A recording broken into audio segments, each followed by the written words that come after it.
Capítulo 1.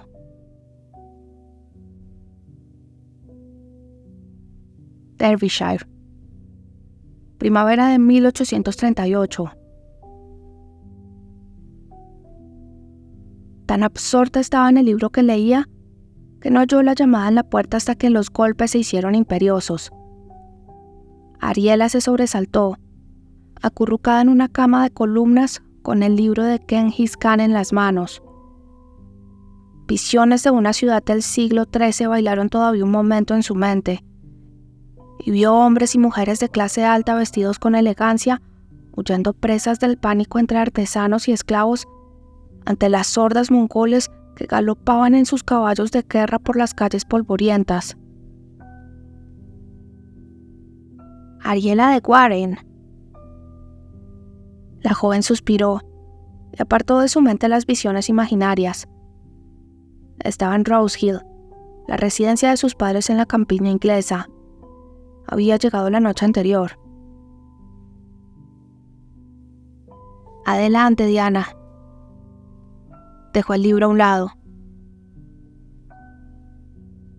Su media hermana, 8 años más joven que ella, entró corriendo y se detuvo en seco. «¡Ni siquiera estás vestida!», exclamó. «¿No puedo llevar esto en la cena?», preguntó Ariela con ingenuidad fingida. No le interesaba la moda, pero sabía que en su familia las mujeres llevaban vestidos de noche y joyas para la cena, y los hombres smoking. «Ese vestido lo has llevado para desayunar». Ariela se levantó de la cama con una sonrisa. Todavía no había asimilado lo mucho que había madurado su hermanita. Un año atrás, Diana había sido más niña que mujer.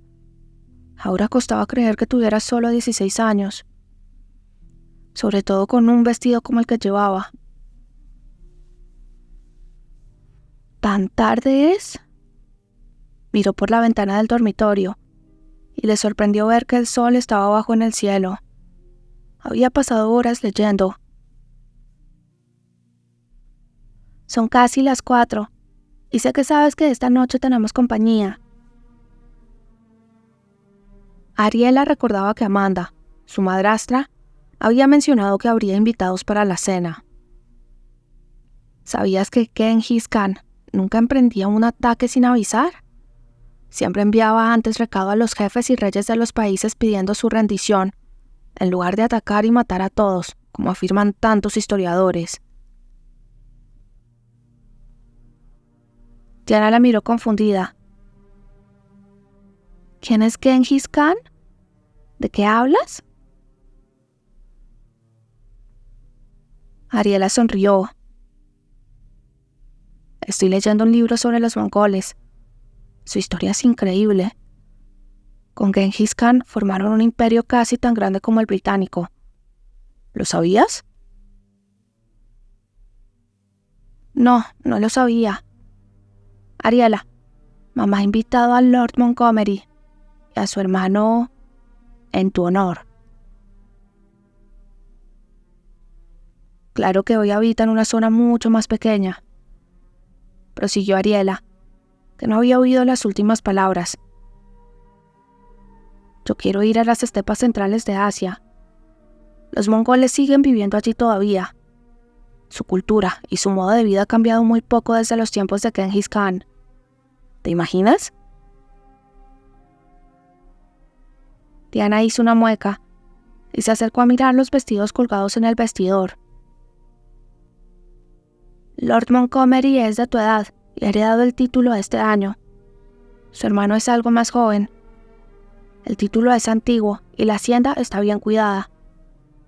He oído a mamá hablar de eso con tía Lizzie». Sacó un vestido azul pálido. «Este es precioso y parece que está sin estrenar». Ariela no quería rendirse todavía.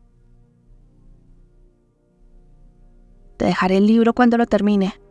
Seguro que te va a gustar. A lo mejor podemos ir juntas a las estepas y acercarnos a ver la gran muralla de China». Diana se volvió y la miró de hito en hito.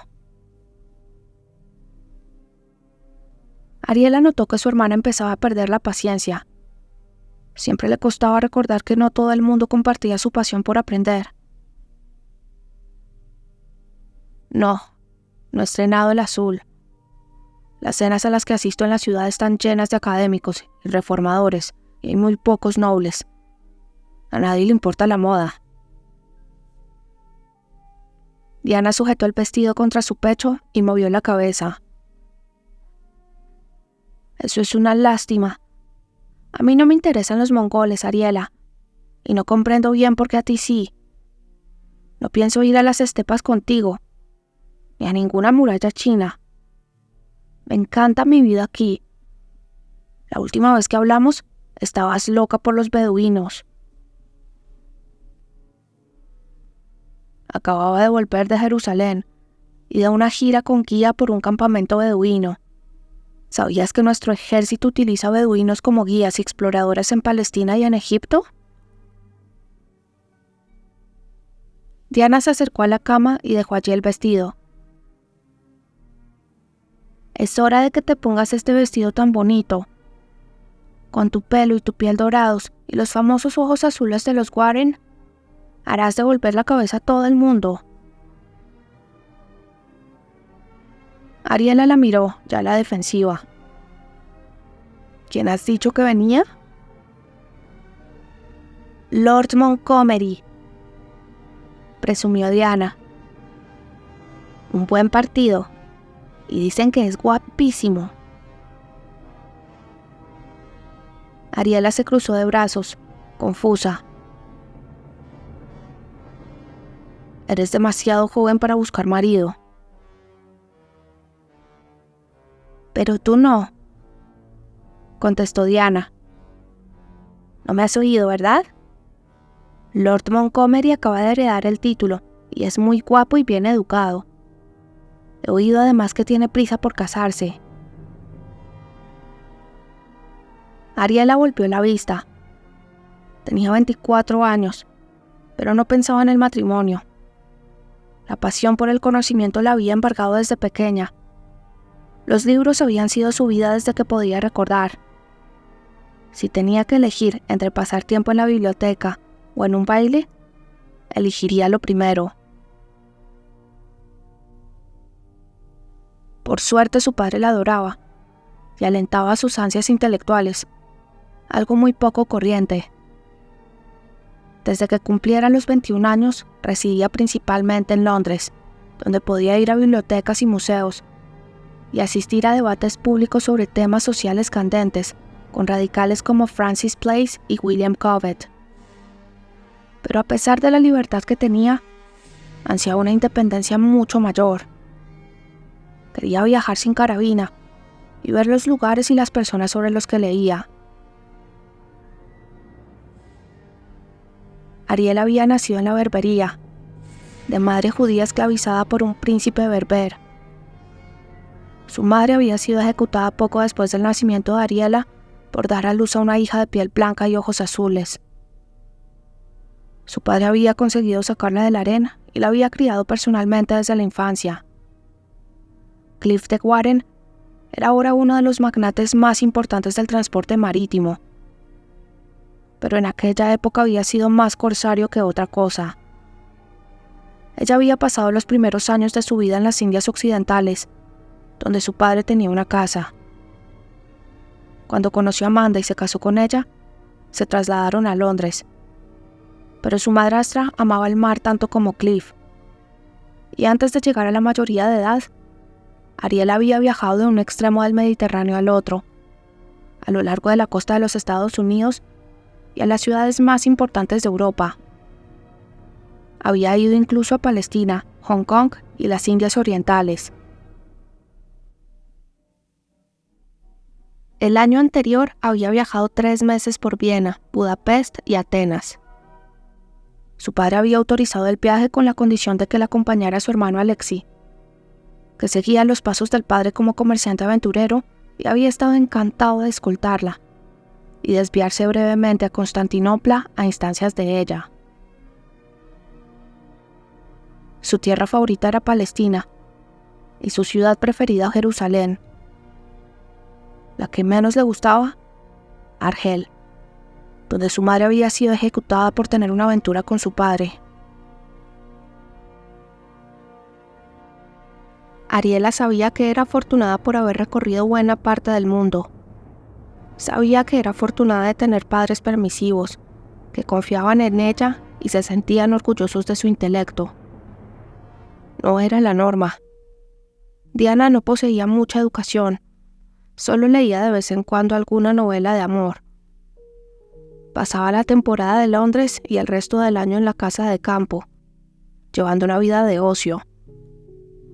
Aparte de sus caridades, mataba los días cambiándose de ropa, asistiendo a comidas y tés y visitando a los vecinos, lo habitual en una joven bien educada. Diana saldría pronto al mercado matrimonial y buscaría el marido perfecto. Ariela sabía que su hermosa hermana, una heredera de pleno derecho, no tendría problemas para casarse. Pero ella deseaba una vida muy distinta. Prefería la independencia, los libros y los viajes al matrimonio. Solo un hombre muy poco corriente le permitiría la libertad a la que estaba acostumbrada, y no podía imaginarse dando cuentas a nadie. El matrimonio nunca le había parecido importante, aunque se había criado rodeada de mucho amor, devoción e igualdad en los matrimonios de sus tíos y de sus padres. Sabía que si se casaba alguna vez, sería porque había encontrado ese amor grande y poco corriente por el que eran famosos los hombres y las mujeres de Warren. Pero a los 24 años, eso no había ocurrido, y no lo echaba en falta, pues tenía miles de libros que leer y de lugares que ver. Dudaba que la vida entera le llegara para todo lo que quería conseguir. Miró a su hermana. Diana sonrió con cierta ansiedad. Me alegro de que estés en casa. Te he echado de menos, Ariela. Yo también a ti, repuso Ariela no del todo franca. Un país extranjero, donde estaba rodeada de olores, vistas y sonidos exóticos, y personas nuevas a las que intentar comprender, resultaba demasiado interesante para dar cabida a la nostalgia de casa. Incluso en Londres, podía pasarse días enteros en un museo sin notar el paso del tiempo. Me alegro de que hayas venido a Rose Hill, dijo Diana. Esta noche será muy divertida. Conozco al joven Montgomery, y si su hermano mayor es tan encantador como él, será mejor que te olvides de Genghis Khan. Y no creo que debas mencionar a los mongoles en la cena. Nadie lo entendería. Ariela vaciló. La verdad es que me gustaría que estuviéramos solo la familia. No soporto pasar la velada entera hablando del tiempo, de las rosas de Amanda, la última cacería o las próximas carreras de caballos. ¿Por qué no? Esos son los temas apropiados para la cena. ¿Me prometes no hablar de los mongoles, ni las estepas, ni de reuniones con académicos y reformadores? Diana sonrió. Todos pensarán que eres una radical y demasiado independiente. En ese caso me quedaré callada. Eso es infantil. Una mujer tiene que poder decir lo que piensa. En la ciudad lo hago. Y sí, soy algo radical. Hay unas condiciones sociales terribles en el país. El Código Penal ha cambiado muy poco, y en cuanto a la reforma parlamentaria... Pues claro que en la ciudad dices lo que piensas. La interrumpió Diana. Pero no estás en compañía de nobles, Tú misma lo has dicho. La chica parecía agitada. Te quiero mucho. Te pido como hermana que intentes una conversación apropiada. Tú te has vuelto muy conservadora, protestó Ariela. Está bien. No hablaré de ningún tema sin tu aprobación. Te miraré y esperaré a que me guiñes el ojo. No, espera. Tírate el lóbulo izquierdo y sabré que se me permite hablar. ¿Te estás burlando de mis intentos sinceros por verte bien casada? Ariela se sentó con fuerza. ¿Tanto deseaba su hermana que se casara? Resultaba sorprendente. Diana sonrió. También creo que no debes mencionar que papá te permite vivir sola en Londres. Casi nunca estoy sola. Hay una casa llena de sirvientes. El conde y tía Lizzie pasan mucho tiempo en la ciudad. Y tío Rex y Blanche están a media hora de casa en Harrington Hall. No importa quién entre o salga de Harrington House. Tú vives como una mujer independiente. Nuestros invitados se escandalizarían. Lord Montgomery se escandalizaría, dijo Diana con firmeza. Papá tiene que recuperar el sentido común en lo que a ti respecta. No soy totalmente independiente. Recibo dinero de mis propiedades, pero papá es mi fiduciario. Ariela se mordió el labio inferior. ¿Cuándo se había vuelto Diana exactamente igual que todas las chicas de su edad y condición? ¿Por qué no entendía que el libre pensamiento y la independencia eran algo que había que anhelar, no condenar? Diana alisó el vestido sobre la cama. Papá está tan hechizado por ti que no piensa con la cabeza. La gente murmura porque resides en Londres sin familia. Levantó la vista. Yo te quiero. Tienes 24 años. Papá no se siente inclinado a forzar un matrimonio, pero tienes la edad. Ya es hora, Ariela. Estoy pensando en lo mejor para ti. Ariela estaba consternada. Ya era hora de decirle la verdad a su hermana. Diana, por favor, no se te ocurra emparejarme con Montgomery. No me importa quedarme soltera. ¿Y qué harás si no te casas? ¿Y los hijos? Si papá te da tu herencia, ¿te dedicarás a viajar? ¿Cuánto tiempo? ¿Viajarás a los 40 años? ¿A los 80? Eso espero. Diana movió la cabeza. Eso es una locura.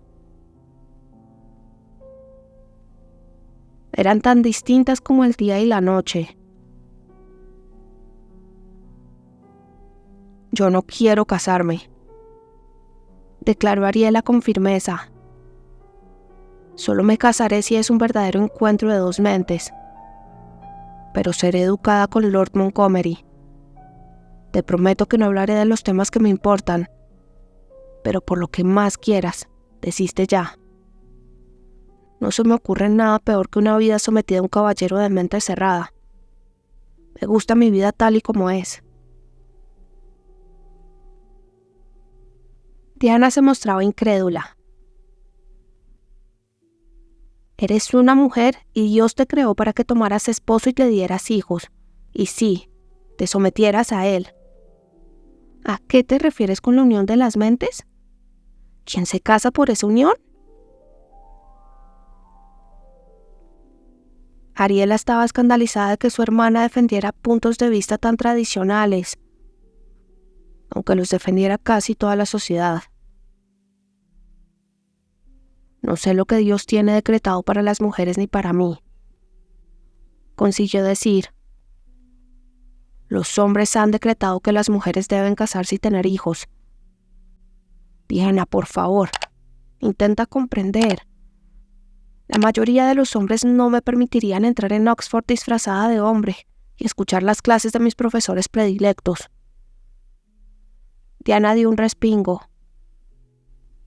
La mayoría de los hombres no me permitirían pasar días enteros en los archivos del Museo Británico. Siguió Ariela con firmeza. Me niego a sucumbir a un matrimonio tradicional, si es que sucumbo a alguno. Su hermana lanzó un gemido. Ahora puedo ver el futuro. Te casarás con un abogado socialista radical. Quizá lo haga.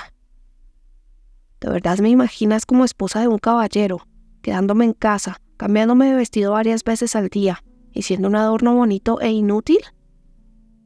Excepto, claro, para los 6 o 7 niños que tendré que parir, como una yegua de cría. Eso es un modo terrible de ver el matrimonio y la familia, comentó Diana, que parecía atónita. ¿Eso es lo que piensas de mí? ¿Que soy un adorno bonito e inútil? ¿Mi madre y tía Lizzie son eso? ¿Y nuestra prima Marguerite? Y tener hijos es algo maravilloso. ¿A ti te gustan los niños? Ariela se preguntó cómo podía haber ocurrido eso. No, Diana, disculpa. Yo no pienso en ti en esos términos. Yo te adoro y estoy muy orgullosa de ti. Ninguna de las mujeres de nuestra familia es un adorno bonito e inútil. No soy estúpida. Sé que eres muy lista. Todo el mundo en esta familia lo dice. Sé que has leído más que casi todos los caballeros que conocemos. Sé que crees que soy tonta. Pero querer un buen matrimonio e hijos no es tonto. Al contrario, es admirable querer un hogar, un marido e hijos. Ariela retrocedió. Pues claro que sí, porque tú quieres esas cosas de verdad. Y tú no. Tú quieres que te dejen sola para leer un libro tras otro de gente rara como a los mongoles. Es muy tonto pensar en consumir tu vida leyendo vidas de extranjeros y muertos. ¿No se te ha ocurrido pensar que un día puedas lamentar esa elección? Ariela estaba sorprendida. Pues no. Suspiró. Yo no descarto el matrimonio, pero no tengo prisa y no puedo casarme nunca si eso pone en peligro mi felicidad. Aunque quizá un día encuentre ese amor de una vez en la vida por el que es famosa nuestra familia. Añadió, principalmente para complacer a su hermana. Diana gruñó. Si es así, espero que tú seas la única Warren que consiga escapar al escándalo tan a menudo asociado con nuestra familia. Ariela sonrió. Por favor, intenta comprender. Estoy muy satisfecha con mi estado de solterona. Diana la miró sombría. Nadie te llama solterona todavía. Gracias a Dios tienes fortuna y las oportunidades que eso conlleva. Pero me temo que te arrepentirás de muchas cosas si continúas por ese camino. Ariela la abrazó. No será así, te lo juro. Soltó una risita. Ahora pareces tú la hermana mayor. Te voy a enviar a Rosalind para que te ayude a vestirte. Te prestaré mis aguamarinas y sé que serás muy amable con Montgomery. Sonrió. Ariela le devolvió la sonrisa. con una expresión de amabilidad en el rostro, expresión que pensaba llevar toda la velada para contentar a su hermana. Emilian Saint Xavier estaba sentado en el amplio escritorio de su padre en la biblioteca, pero no podía concentrarse en los libros de cuentas que tenía entre manos. Aquello era raro, pues la hacienda era su vida. Pero ese día se sentía invadido por una agitación familiar. Era una sensación que odiaba y siempre procuraba combatir. Pero en días como aquel, la casa le parecía más grande que nunca y vacía a pesar de los sirvientes.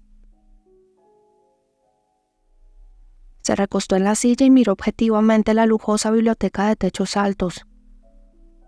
La estancia apenas se parecía a la habitación en la que tan a menudo lo habían reñido cuando era un chico resentido, empeñado en aferrarse a las diferencias con su padre y en fingir una indiferencia absoluta por los deseos de Edmund y los asuntos de Woodland.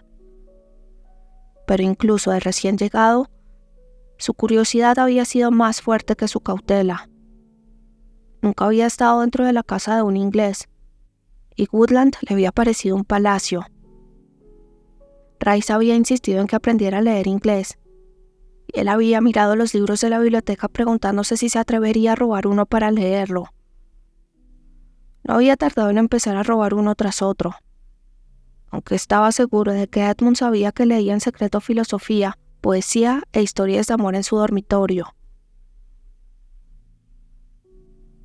Aunque su madre había querido que dejara la caravana y fuera a vivir con su padre, él no había olvidado nunca sus lágrimas ni su pena. Edmund le había partido el corazón apartándolo de ella, y él había odiado a Edmund por hacer daño a Raisa. Sabía que él no habría ido a Woodland si hubiera vivido el hijo legítimo de su padre, y su orgullo gitano, que era considerable, le había exigido mostrarse distanciado e indiferente a la vida que su padre le ofrecía. Su sangre zíngara le había dictado recelo y hostilidad. Había vivido toda su vida con el odio y los perjuicios de los payos, y sabía que su padre era un payo más. Pero en realidad, Edmund se había mostrado firme, pero justo y compasivo. La adaptación al mundo de vida inglés no había sido fácil, y se había escapado varias veces, pero Edmund siempre lo había encontrado. La última vez había robado un caballo a un vecino, y lo habían marcado físicamente para que el mundo lo reconociera como ladrón de caballos antes de que apareciera Edmund para llevarlo a casa.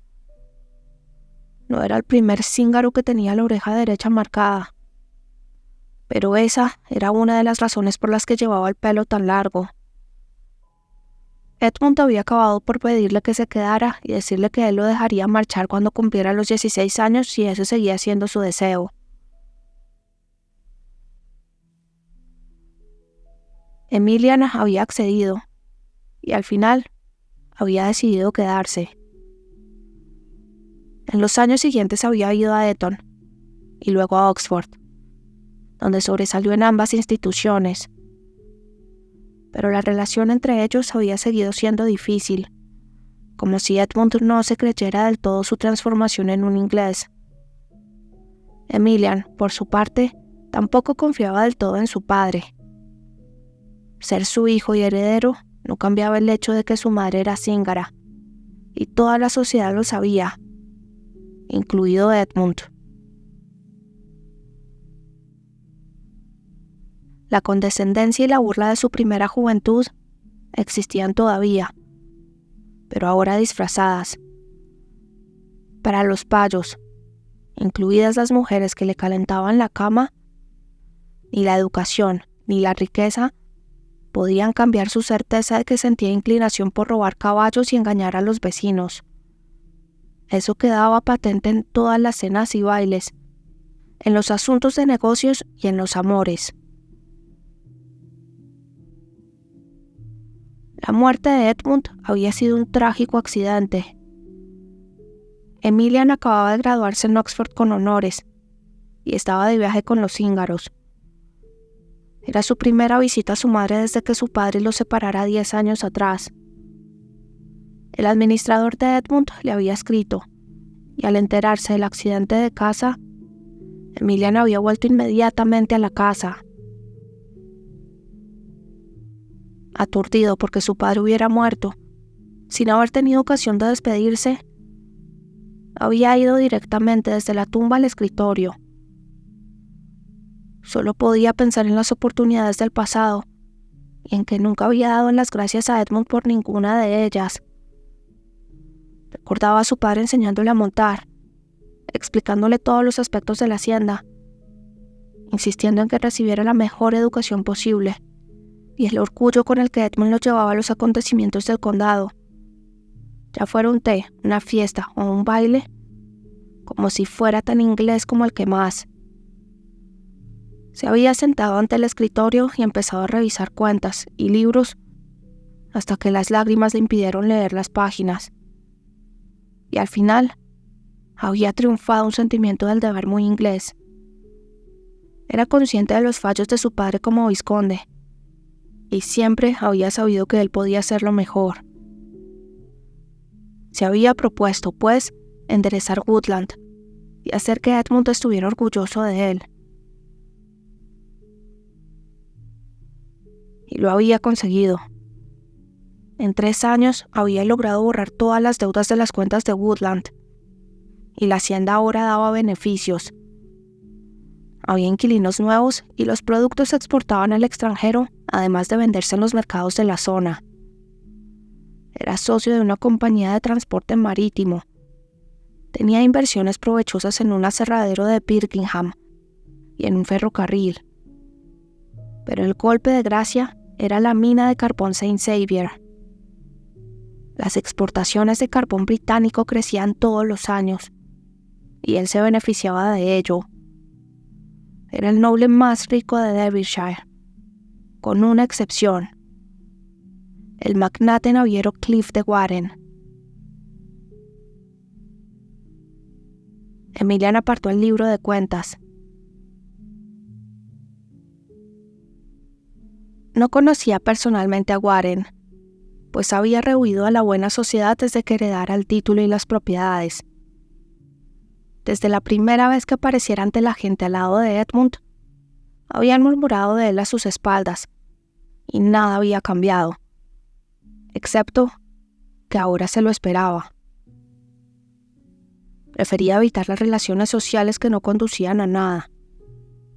Cuando se sentaba a comer con ingleses y sus esposas, era con nombres que fueran importantes para él: los directores de su mina, sus socios en la empresa de transportes o personas que desearan que invirtiera en otras aventuras. ¿Señor? Hood, el mayordomo, se detuvo en el umbral de la biblioteca. Tiene visita. Hood le pasó una bandeja pequeña con varias tarjetas. Emilian las miró sorprendido. Tenía pocas visitas. Una de las tarjetas pertenecía a su primo Robert, y las otras 2 a amigos de Robert. Fantástico, murmuró. Solo había un motivo para que lo visitara a su primo, ya que se detestaban mutuamente. Haz pasar a Robert. Se levantó y se desperezó. Robert St. Xavier apareció al instante, con una sonrisa obsequiosa y la mano tendida. Era un hombre rubio y grueso. Emilian se cruzó de brazos, negándole el apretón de manos. ¿Vamos al grano, Rob? Su primo dejó de sonreír y bajó la mano. Pasábamos por aquí, dijo con tono jovial, y confiaba en que pudiéramos compartir una botella de vino. Hacía tiempo que no nos veíamos y somos primos. Se echó a reír. Hemos tomado habitaciones en la posada Puston. ¿Vendrás con nosotros? ¿Cuánto quieres? preguntó Emilian con frialdad. Robert se puso serio. Esta vez juro que te lo devolveré. ¿De veras? Robert había heredado una fortuna de su padre y había gastado hasta el último penique en menos de 2 años. Llevaba una vida disoluta e irresponsable. Pues sería la primera vez. ¿Cuánto necesitas esta vez? Robert vaciló. ¿500 libras? ¿Y cuánto te durará eso? Muchos caballeros pueden vivir 1 año con esa suma. Durará 1 año, te lo juro. No te molestes en jurármelo. Emilian se inclinó y buscó un libro de cheques. Recordaba muy bien que Robert y su padre lo habían llamado sucio salvaje y se habían reído de él. Pero eso no le impidió escribir un cheque y arrancarlo. No sé cómo darte las gracias. Emilian lo miró con desdén. No temas. No te pediré que me devuelvas nada. Robert sonrió. Gracias. ¿Te importa que pasemos la noche aquí? Nos ahorraríamos unas libras.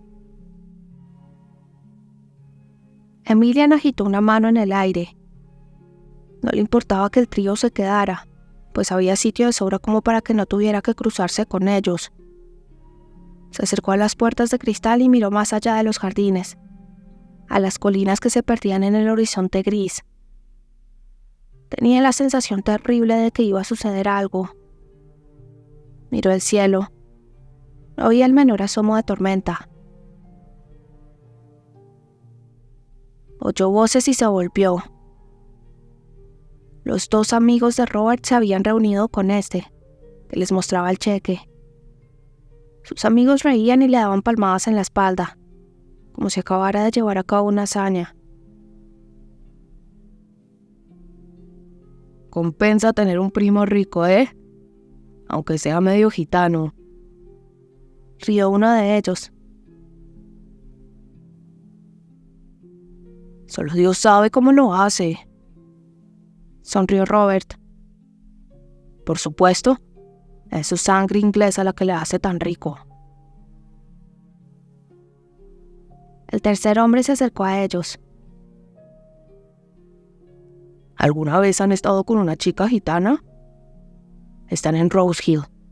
Me lo ha dicho un sirviente. Emilian se puso rígido. Había cíngaros cerca. ¿Era eso lo que presentía? Y de pronto, un chico cíngaro de no más de 15 o 16 años entró a la terraza y lo miró a través de las puertas correderas de cristal. Emilian se adelantó. ¡Espera!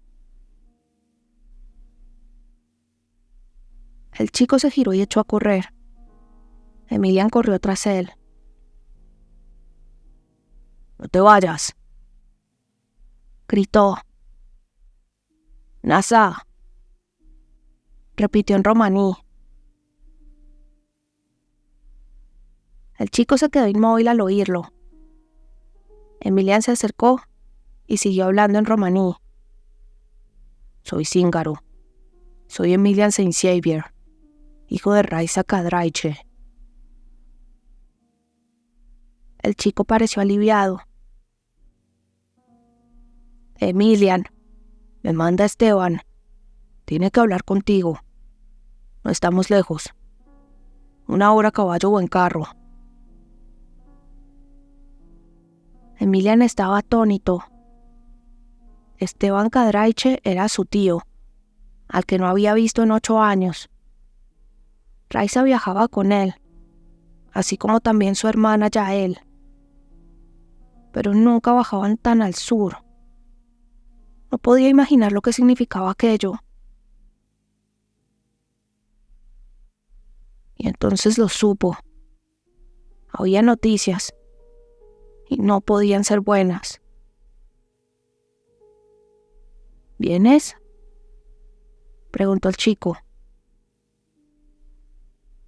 Voy, repuso Emilian.